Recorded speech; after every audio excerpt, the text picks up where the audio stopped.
Shabbos, und Shabbos Menuchot,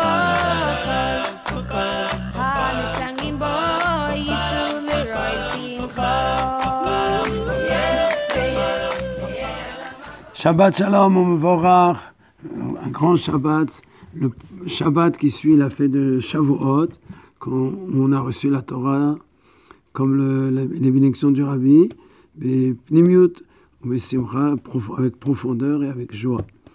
Donc la paracha de Béalotera que nous allons lire ce Shabbat a beaucoup de sujets, et c'est une paracha qui vient obligatoirement après Shavuot.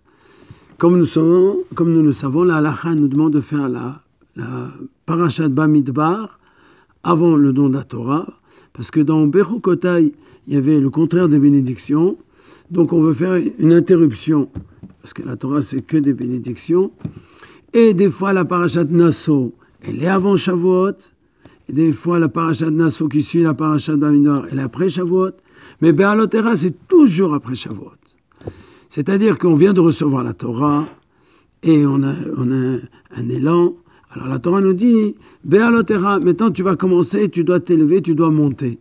C'est-à-dire que tu dois toujours sentir que tu dois aller plus haut que ce que tu as eu, que tu as rempli toutes tes possibilités. Si tu as rempli toutes tes possibilités, c'est que tu dois aller plus haut. On voit dans le paracha Nasso qu'il y avait le don des charrettes et des taureaux qui ont conduit ces charrettes-là. Donc les Nessiim, les princes d'Israël, ils ont inauguré le Beth Amikdash avec un cadeau. Quel était le cadeau qu'ils ont offert? Ils ont offert des charrettes. Alors il y avait trois familles, il y avait Kehat, Gershon et Merari. Bon, Gershon était l'aîné, mais à Kehat on a donné les ustensiles du Beth Amikdash, c'est-à-dire l'arche sainte, la menorah, le shulchan, la table, le misbéach, l'autel, etc. Maintenant, eux, ils devaient le porter sur le dos. D'accord? Ils n'avaient pas besoin de charrette. Mais après, tous les rideaux, toutes les cordes, c'était chez la famille de Gershon. Et Bnei Merari, eux, ils ont eu toutes les poutres. Alors, il y avait énormément de poutres très lourdes. Et on leur a donné 4 charrettes, et Bnei Gershon leur a donné 2 charrettes. Alors le Rabbi demande, les deux princes sont associés pour donner une charrette. Est-ce que chaque prince ne pouvait pas se permettre de donner une charrette lui tout seul? Et les Bnei Merari, ils auraient eu, au lieu d'avoir 4 charrettes, ils auraient eu 8 charrettes. Et ça aurait été beaucoup plus facile de transporter l'énorme quantité de poutres qu'ils devaient transporter. Alors, quel est l'enseignement que la Torah veut nous donner? La Torah veut nous donner un enseignement très simple. Un homme, il doit donner le maximum de lui. Si il peut, avec ces 4 charrettes-là, porter les poutres, eh ben fais-le. Et après, tu feras avec d'autres charrettes un autre travail. Comme on voit que dans le Beth Amikdash, dans le temple, tous les ustensiles devaient être méléim, entiers. Il ne pouvait pas avoir de chasser, de manque. Ça veut dire quoi? C'est-à-dire que chaque minute, chaque moment qu'Akadosh Baruch Hu nous donne la vie, il y a un but. Donc il faut le remplir. Si des fois on se repose, c'est pour pouvoir servir Dieu. Le repos lui-même, ça fait partie. Des fois on fait une promenade, ça fait partie de l'équilibre de la santé. Ça s'appelle le service de Dieu.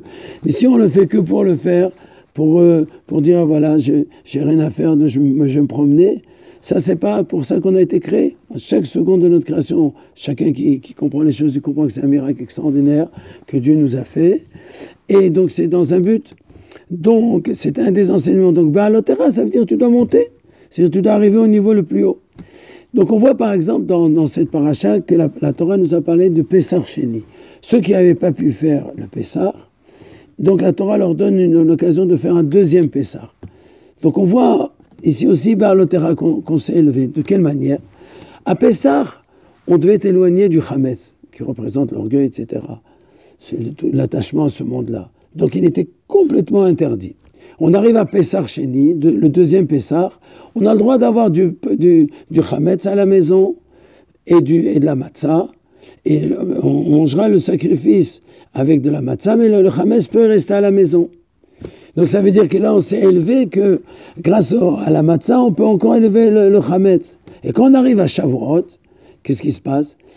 Le sacrifice de Shavuot, c'est deux pains qui sont chametz, qui ont gonflé. Ça veut dire que la chametz ne nous touche plus. Donc on voit d'ici qu'il y a toujours Béalotera, qu'il y a toujours une élévation.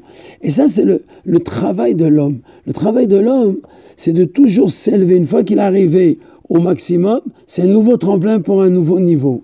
C'est comme le haut du mât d'un bateau, que plus on avance, et plus l'horizon il est loin. Et c'est le même horizon, mais c'est-à-dire qu'on voit un horizon plus loin. Pourquoi? Parce qu'on a avancé de niveau. Et ça, ce que la Torah nous dit, Béalotera, tu dois toujours aller en montant. Dans la nature de l'homme, quand quelqu'un il a 100, il veut 200. Quand il a 200, il veut 400. Et ainsi de suite, il veut toujours le dos. Pourquoi d'où ça vient cette nature matérielle? C'est ce qu'on voit dans le matériel, en tout cas. On veut qu'il y ait toujours un zéro que ça s'ajoute sur notre compte en banque. Bon, du bon côté, hein. Le zéro est rajouté, parce que spirituellement, c'est comme ça. Le fait qu'Akadosh Baruch Hu te donne, c'est que tu dois utiliser ce qu'il t'a donné, et Béalotera, tu dois le faire monter.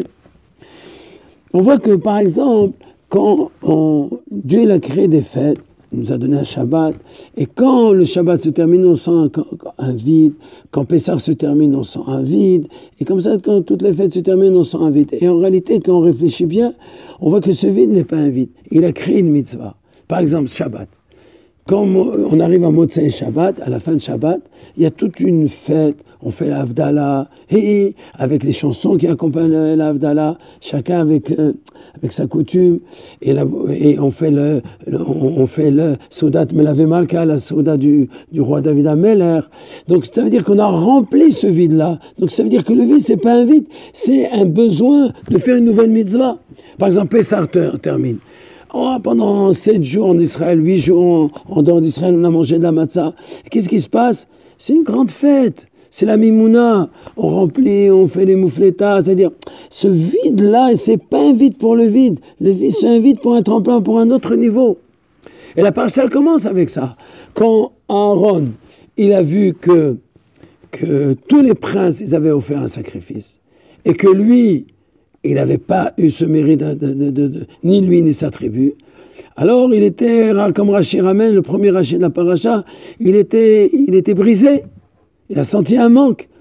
Toutes les tribus ont offert pour l'inauguration du Mishkan, du tabernacle qu'on avait dans le désert, un sacrifice, et moi j'offre pas.